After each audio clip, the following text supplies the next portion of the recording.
I wanted to give you a little bit more information about where to find your assignments and how to submit your assignments. And that's what I'm going to talk about in this video for just a few minutes. So, a lot of the information that we talk about today either is in the Getting Started folder in Schoology, or you can find it on the Work-Based Learning webpage, accessible from the Frederick I webpage, linked in the Schoology course. You can get there lots of places. The assignments, you have one assignment per month.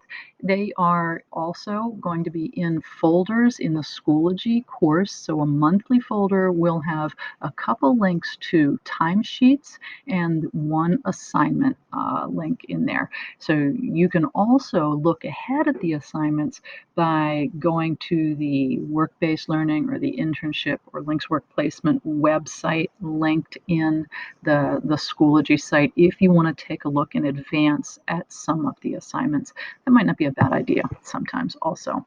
Submitting time cards or timesheets can be a little tricky. You're going to do it twice a month, and that's what I'm going to really show you a example of here in the next slide. I will send a text reminder out a few days before these are due each time, but so if that's going to be helpful to you, go back, sign up for that Talking Points text remind.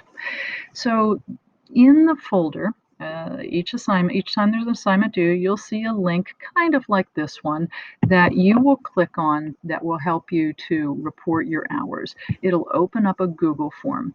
It'll look something like this. This is in fact the exact Google form that you'll use to submit your first set of hours from August 31st to September 15th.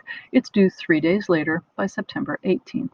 At the top, there's always this information about how to submit your hours, how you're reporting them.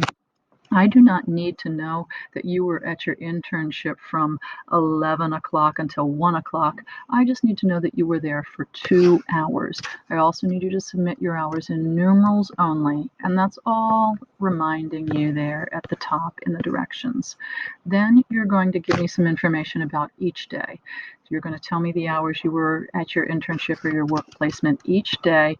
If you were not there, that's fine. If we didn't have school, it's the weekend, it's not a day you're scheduled, you'll just need to put 0 in because they're all required fields. At the bottom, I'll ask you then to total up your hours. So you're going to need to come up with a method of keeping track of your hours for this time period. I recommend a timesheet that you keep track of. Leave it at your internship or your work placement. Take a picture of your schedule, something like that. There's an optional field at the bottom of the form where you can give me further information if you missed some time and we haven't already talked about it, or if you want to get in touch and talk about anything else regarding your work placement or your internship. You'll click submit and turn that in twice a month. That's the way that'll work. If you have questions about any of the assignments, any of the timesheets, how to work through them or submit them, of course, communicate with me. It's absolutely key to success in work-based learning.